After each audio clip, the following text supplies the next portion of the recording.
আল্লাহর কোরআনের বিরুদ্ধে এমন কটাক্ষপূর্ণ এমন অবমাননাপূর্ণ কোন প্রস্তাবনা ফ্যাসিবাদী স্বৈরাচারী শেখ হাসিনা ভারতের লেসপেন্সারও কোনোদিন করতে পারে নাই।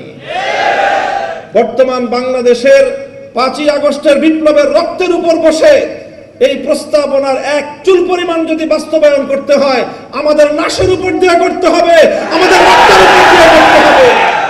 যে তারা যথেষ্টই জানে এবং দীর্ঘ একটাই আলোচনা নারী সংস্কার নারী নীতি নিয়ে দশকের পর দশক ধরে কথা চলে আসছে এবং সেই কথার ধারাবাহিকতায় অনেক আলোচনা হয়েছে। এখন তারা পশ্চিমা বিশ্বের এজেন্ডা বাস্তবায়ন করার জন্য এটাকে মোক্ষম সময় মনে করে তারা এই সংস্কার প্রস্তাবনা দিয়েছে এবং সংস্কার প্রস্তাবনা দেওয়ার সঙ্গে সঙ্গে প্রধান উপদেষ্টার কার্যালয় থেকে এটাকে লুফে নিয়ে তার ভেরিফাইড ফেসবুক পেজে ঘোষণা করা হয়েছে যে তারা অন্তর্বর্তীকালীন সরকার ক্ষমতায় থাকতে থাকতে যথাদ্রুত সম্ভব এই সংস্কার প্রস্তাবনা তারা বাস্তবায়ন করবেন। অন্য 10টি কমিশনের প্রস্তাবনার বিষয়ে প্রধান উপদেষ্টার কার্যালয়কে এতটা ত্বরিত ব্যবস্থা গ্রহণ করতে বা ঘোষণা দিতে আমরা দেখিনি যতটা এই বিষয়ে দেখেছি। তার অর্থ হল এটা গোটা একটা প্রি প্ল্যান একটা পরিকল্পনা এটা, এবং এই প্ল্যানের সঙ্গে প্রধান উপদেষ্টার কার্যালয় জড়িত।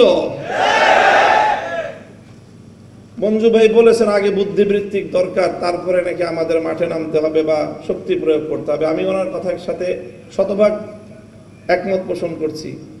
বুদ্ধিবৃত্তিক উপায়ে তাদের এই সকল প্রস্তাবনার এবং এই জাতীয় কার্যকলাপের প্রতিবাদ বা যথাযথ যৌক্তিক এর উপস্থাপনা কম হয়নি। প্রবন্ধকার বলেছেন যে প্রায় 1000 পৃষ্ঠার উপরে ইতিমধ্যে লেখা হয়েছে, কিন্তু কথা একটা জিনিস মনে রাখবেন যে চোরে না শুনে ধর্মের কথা। এদেরকে এই ধরনের টেবিল টকের মাধ্যমে এই ভয়াবহ কার্যকলাপ থেকে পরিকল্পনা বাস্তবায়নের পথ থেকে এদেরকে রুদ্ধ করা যাবে না। এজন্য আমাদের পরিষ্কার কথা, আল্লাহর কোরআনের বিরুদ্ধে এমন কটাক্ষপূর্ণ এমন অবমাননাপূর্ণ কোন প্রস্তাবনা ফ্যাসিবাদী স্বৈরাচারী শেখ হাসিনা ভারতের লেসপেন্সারও কোনোদিন করতে পারে নাই। বর্তমান বাংলাদেশের 5ই আগস্টের বিপ্লবের রক্তের উপর বসে এই প্রস্তাবনার এক চুল পরিমাণ যদি বাস্তবায়ন করতে হয় আমাদের লাশের উপর দিয়ে করতে হবে, আমাদের রক্তের উপর দিয়ে করতে হবে।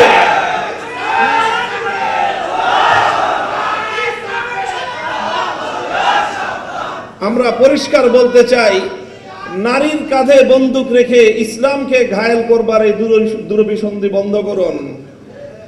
নারীর কাঁধে বন্দুক রেখে ইসলামকে আক্রমণ করার এই দুরভিসন্ধি বন্ধ করুন। আমরা নারীদের ব্যাপারে আমাদের পরিষ্কার কথা, আমরা নারীদের ন্যায্য অধিকার চাই, সমান অধিকার নয়। সমান অধিকার দিলে নারীরা টিকতে পারবে না। সমান অধিকার দিলে নারীরা পুরুষের সঙ্গে প্রতিযোগিতা করে সমাজে তাদের প্রকৃত অধিকার বাস্তবায়ন করতে পারবে না। এই জন্যই তো সংরক্ষিত আসন দিয়ে তাদেরকে আনতে হয়। প্রত্যেকটা জায়গায় তাদের জন্য সংরক্ষিত আসন দিয়ে নির্বাচনের মাধ্যমে বিভিন্ন উপায়ে তাদের প্রতিনিধিত্ব নিশ্চিত করতে হয়। কারণ সমান অধিকার দিয়ে নারীরা পুরুষের সঙ্গে প্রতিযোগিতায় অধিকাংশ জায়গায় পারবে না। এই জন্য তাদেরকে ন্যায্য অধিকার নিশ্চিত করতে হবে। ইসলাম সব জায়গায় ন্যায্য অধিকারের কথা বলেছে এবং অধিকাংশ জায়গায় নারীকে অগ্রাধিকার প্রদান করেছে। আমরা বলি ইসলাম প্রদত্ত নারীদের জন্য অগ্রাধিকার, এবং সেটাই সকল ক্ষেত্রে বাস্তবায়িত হবে ন্যায্য অধিকারের বাস্তবায়নের মাধ্যমে। কাজেই পরিষ্কার আমাদের কথা, নারীর ন্যায্য অধিকার নিশ্চিত করেন। নারীদেরকে পতিতাবৃত্তির দিকে ঠেলে দিয়ে মাতৃ সমাজের কলঙ্ক ঘটাবেন।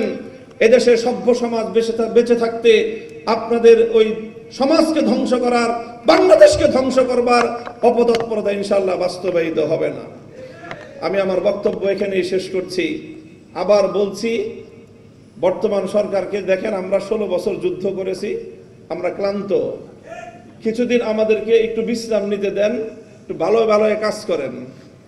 যদি যুদ্ধ করার অত সাহস, অতই যদি আপনাদের শখ জাগে, মনে রাখবেন আমি পরিষ্কার বলি, যদি আল্লাহর কোরআনের এই সকল বিধানের মর্যাদাগুলোকে রক্ষা করার জন্য যুদ্ধ করতে হয়, আমরা যুদ্ধই করব, লড়াই করে এই কোরআনের মর্যাদা আমরা রক্ষা করবো ইনশাআল্লাহ। নাসরুম মিনাল্লাহি ওয়া ফাতহুন করিম।